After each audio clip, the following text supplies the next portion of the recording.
নমস্কাৰ আজি এই ভিডিঅ'টিত আসাম টেট পিজিটি পৰীক্ষা যি অনুষ্ঠিত হৈ গ'ল তাৰ আমি এটি কাট অফ এনালাইচিছ কৰিম অৰ্থাৎ আপোনালোকে কিমান নম্বৰ পালে আপোনালোকে এই পৰীক্ষাটিত কোৱালিফাই হোৱাৰ অৰ্থাৎ মেৰিট লিষ্টত নাম অহাৰ সম্ভাৱনা আছে আপোনালোকৰ পিজিটি টিচাৰ পোষ্টৰ বাবে তাৰ বিষয়ে আলোচনা কৰিম আৰু আপোনালোকে যদি চেনেলটো নতুনকৈ আহিছে তেতিয়াহ'লে চেনেলটো ছাবস্ক্ৰাইব কৰি দিব আৰু লগতে আপোনালোকে যদি ষ্টাডি ৰিলেটেড ভিডিঅ'বোৰ চালে ভাল পায় নাইবা আপোনালোকে কোনো কম্পিটিটিভ এক্সামৰ বাবে নিজকে প্ৰিপেয়াৰ কৰি আছে তেতিয়াহ'লে চেনেলটো ছাবস্ক্ৰাইব কৰি দিব আৰু লগতে ভিডিঅ'টো আপোনালোকে শ্বেয়াৰ আৰু লাইক কৰিব আৰু লগতে যিসমূহ মতামত আছে আপোনালোকে কমেণ্ট কৰি জনাব তো প্ৰথমতে আমি চাওঁ টোটেল কেণ্ডিডেট কিমান আছিল পিজিটি পোষ্টৰ বাবে টোটেল কেণ্ডিডেট আছিল 30,358 টোটেল প্ৰেজেণ্ট কিমান আছিল অৰ্থাৎ কিমানে পৰীক্ষা দিছিল 27,824 অৰ্থাৎ কিমান প্ৰেজেণ্ট আছিল টোটেল 91.65% গতিকে টোটেল 27,824 এইসকল কেণ্ডিডেটে পৰীক্ষা দিছিল ঠিক আছে তাৰপিছত আমি চাওঁ ইতিমধ্যে আমি ইয়াৰ আগৰ ভিডিঅ'টোতো আলোচনা কৰিছোঁ যে কাট অফ কিহৰ ওপৰত ডিপেণ্ড কৰে টোটেল পোষ্টৰ ওপৰত ডিপেণ্ড কৰে টোটেল কেণ্ডিডেট কিমান দিছে তাৰ পৰীক্ষা তাৰ ওপৰত ডিপেণ্ড কৰে তাৰপিছত এক্সাম পেপাৰৰ যি হাৰ্ডনেছ লেভেল অৰ্থাৎ টাফনেছ লেভেল আছিল কিমান লেভেলৰ হাৰ্ড নে ইজি নে মডাৰেট নে এনেকুৱা ধৰণৰ তাৰ ওপৰত ডিপেণ্ড কৰে লগতে কোনসকল কেণ্ডিডেটে পৰীক্ষা দিছে তেওঁলোকৰ ওপৰতো ডিপেণ্ড কৰে ঠিক আছে চিটুৱেশ্যনৰ ওপৰত ডিপেণ্ড কৰে তাত কিবা ফেষ্টিভেল ছিজন আছিল নেকি নে কেনেকুৱা ছিজন ঠিক আছে এইখিনি সকলো ডিপেণ্ড কৰে এটাৰ বাবে এটা যিকোনো কম্পিটিটিভ এক্সামত তাৰপিছত হৈ গ'ল আপোনালোকৰ এতিয়া চাই লওঁ আমি পোষ্ট কিমান আছিলে ঠিক আছে আপোনালোকৰ যি পৰীক্ষা টেট পৰীক্ষা অনুষ্ঠিত হ'ল তাত আপোনালোকে দুটা কেটেগৰী স্কুলত আপোনালোকে ৰিক্ৰুটমেণ্ট পাব ঠিক আছে এটা হ'ল গভৰ্ণমেণ্ট ছেকেণ্ডেৰী স্কুল আৰু ছেকেণ্ডটো হৈ গ'ল প্ৰভিঞ্চিয়েলাইজ ছেকেণ্ডেৰী স্কুল অৰ্থাৎ আপোনালোকে যিসকল ওপৰৰ ফালৰ পৰা যিসকলে মেৰিট লিষ্টত টপ লিষ্টত থাকিব তেওঁলোকে মানে প্ৰথমতে এইটো ক্ৰাইটেৰিয়াত ফুলফিল হ'ব তাৰপিছত নেক্সট এইটো ক্ৰাইটেৰিয়াত ফুলফিল হ'ব তেওঁলোকৰ নাম হ'ব মেৰিট লিষ্টৰ পৰা গতিকে এইটো ভেকেঞ্চি ৱাইজ এইটো আপোনাৰ যিমান ছাবজেক্ট ৱাইজ যি ভেকেঞ্চি আছিল তাৰ আমি এটা লিষ্টখন আপোনালোকক দেখাইছোঁ ঠিক আছে আৰু লগতে কি হৈছে টোটেল মানে পোষ্ট কিমান আছে পি জি ডি টিচাৰ বাবে 1487 অৰ্থাৎ 1487 এটা কথা কওঁ আপোনালোকৰ যি নাম আহিব আপোনালোকৰ মেৰিট লিষ্টখন কেনেকৈ তৈয়াৰ হ'ব আপোনালোকৰ এটা ক্ৰাইটেৰিয়া আছে আপোনালোকে যি টেট পৰীক্ষাত যিমান নম্বৰ পালে আৰু লগতে আপোনালোকৰ একাডেমিক্সত কিমান নম্বৰ আছে এই সকলোবোৰ আৰু আন ক্ৰাইটেৰিয়াৰ ওপৰত ডিপেণ্ড কৰি আপোনালোকৰ কিমান ক'ত মাৰ্কছ পাইছে আৰু বেলেগ এক্সটাৰ্নেল মাৰ্কছো আছে সেইবোৰৰ ওপৰত ডিপেণ্ড কৰি আপোনালোকৰ ফাইনেল মেৰিট লিষ্টখন তৈয়াৰ কৰা হয় কিন্তু আপোনালোকৰ যেতিয়া এই পৰীক্ষাটোৰ পৰা বাচিব কি কৰিব আপোনালোকক 1:2কৈ আপোনালোকক মানে চিলেকশ্যন কৰা হ'ব এই চিলেকশ্যন কৰি পিনি তাৰপিছত আপোনালোকৰ যি বাকী মাৰ্কছ মানে এড কৰিব লাগে সেই সকলোবোৰ মাৰ্কছ এড কৰা হ'ব তাৰপিছত আপোনালোকে এই 1487টা পোষ্টৰ বাবে আপোনালোকক কি কৰিব মানে নাম হ'ব মেৰিট লিষ্টত আহিব 1400 টোটেল 87 পোষ্টৰ বাবে ঠিক আছে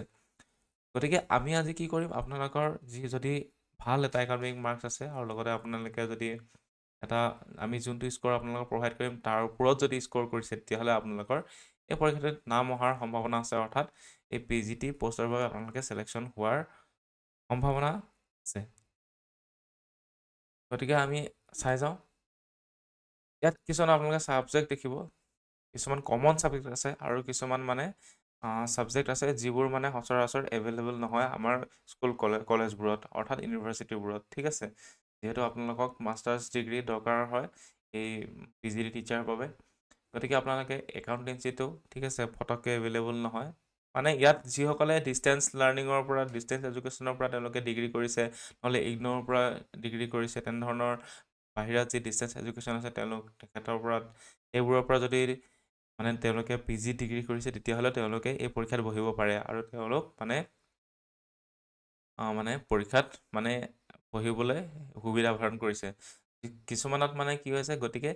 এই যোনটো আছামিজ আছে কমন ছাবজেক্টবোৰ আছে ধৰক আছামিজ হওক তাৰপিছত আৰু কি থাকিব ইকনমিক্স এইবোৰ ছাবজেক্ট মানে ডিষ্টেঞ্চ এডুকেশ্যনতো এভেইলেবল থাকে আৰু বহুতে মানে নিজে মাষ্টাৰ্ছটো কৰি থয় গতিকে তেওঁলোকে যিসকলে পৰীক্ষা দিব বিচাৰে এইবোৰ ছাবজেক্টত তেওঁলোকে মানে কি কৰিব তেওঁলোকে আৰামছে মানে পৰীক্ষা দিব পাৰিব আৰু লগতে কাট অফটোও বাঢ়িব ঠিক আছে। গতিকে কমন ছাবজেক্টবোৰত সদায় কাট অফ বাঢ়িব আৰু আপোনালোকৰ যিমান ভেকেঞ্চি আছে তাৰ ওপৰতো ডিপেণ্ড কৰিব এই পৰীক্ষাটিৰ মানে মেৰিট লিষ্টত আপোনালোকৰ নাম অহাত, ঠিক আছে। গতিকে আমি চাই যাওঁ যে একাউণ্টেঞ্চিত কিমানটা পষ্ট আছিলে, টোটেল 11টা পষ্ট আছিলে আৰু তাৰ এগেইনষ্টত আপোনালোকে যদি 80+ স্ক'ৰ কৰিছে তেতিয়াহ'লে আপোনালোকৰ মেৰিট লিষ্টত নাম হোৱাৰ সম্ভাৱনা আছে আৰু লগতে আপোনালোকৰ কি থাকিব লাগিব, এটা ভাল স্ক'ৰ থাকিব লাগিব, একাডেমিক স্ক'ৰ থাকিব লাগিব। নহয় যে আপোনালোকৰ যদি একাডেমিক স্ক'ৰটো ভাল নহয় আৰু 80+ কৈছে তেতিয়াহ'লে আপোনালোকৰ মানে নাপাব পাৰে। আপোনালোকে যদি 100+ কৰি দিছে লগতে একাডেমিক স্ক'ৰ মানে এটা এভাৰেজ লেভেলত আছে তেতিয়াহ'লে আপোনালোকৰ কাট অফ কোৱালিফাই হোৱাৰ সম্ভাৱনা আছে। ইয়াত মানে যাৰ একাডেমিক স্ক'ৰ ভাল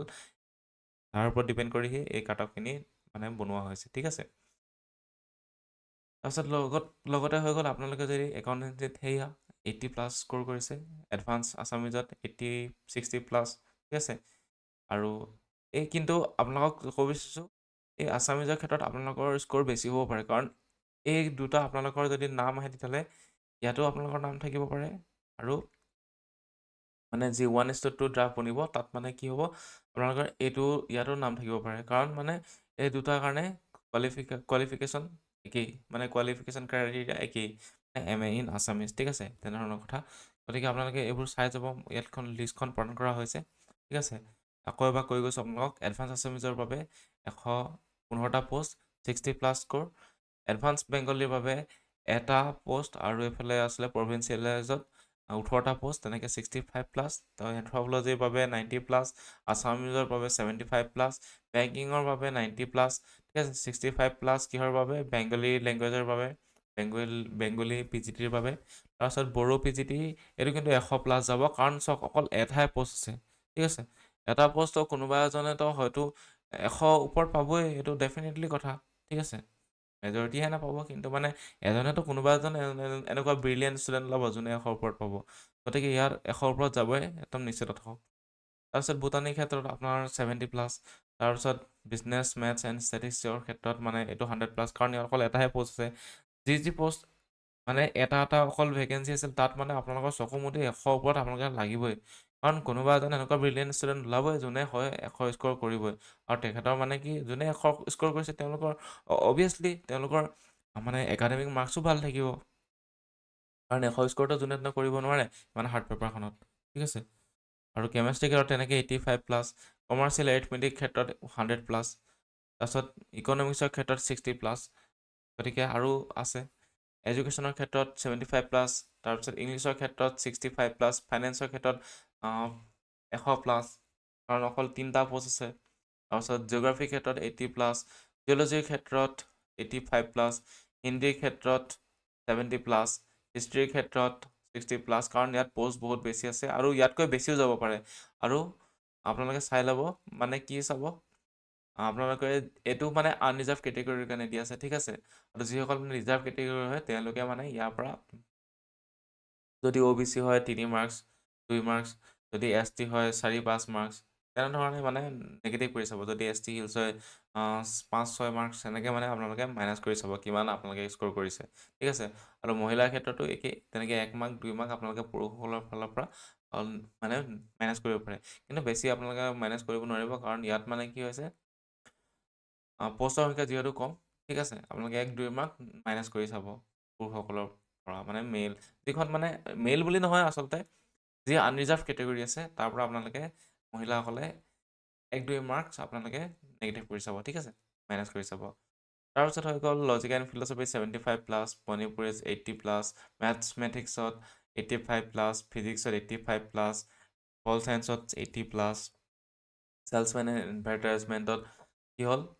70+, তাৰপিছত সংস্কৃতত 65+, ছ'চিয়লজি 85+, 85+ কিয় 14টা পষ্ট আছে, লগতে আৰু কি হৈছে ছ'চিয়লজি যে কমন ছাবজেক্ট, ঠিক আছে। কমন ছাবজেক্ট মানে আপোনালোকে ডিষ্টেঞ্চ এডুকেশ্যন চবতে মেক্সিমামত পাবই ছ'চিয়লজি। তাৰপিছত ষ্টেটিষ্টিক্সত কিমান আছে 100+ যাব, কাৰণ অকল 3টা পষ্টহে আছে। তাৰপিছত জিঅ'লজিৰ ক্ষেত্ৰত মানে 32+ নহয় আচলতে 37 পষ্ট আছে, টোটেল 90+ আপোনালোকে ধৰি দিয়ক,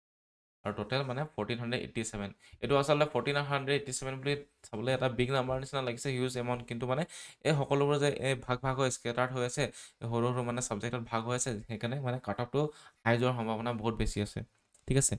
গতিকে এইখিনি আছিল আপোনালোকে নিজৰ মাৰ্কছবোৰ চাই ল'ব আৰু আপোনালোকৰ মতামত জনাব আপোনালোকে কিমান স্ক'ৰ কৰিছে কোনটো ছাবজেক্টত কিমান স্ক'ৰ কৰিছে আৰু লগতে কিমান যোৱাৰ সম্ভাৱনা আছে ঠিক আছে আপোনালোকে ছাবজেক্ট ৱাইজ আপোনালোকে কিমান মাৰ্কছ পাইছে সেইটো আমাক পাৰিলে জনাব কমেণ্ট কৰি গতিকে এইখিনি আছিল আপোনালোকে চাই যাব আৰু যদি কিবা আপোনালোকে মতামত দিবলগীয়া আছে মতামত দিব পাৰিব আমাক কমেণ্টত জনাব আপোনালোকে ঠিক আছে গতিকে এইখিনি আছিল আজি PGT টিচাৰ যি আপোনালোকৰ মেৰিট লিষ্টত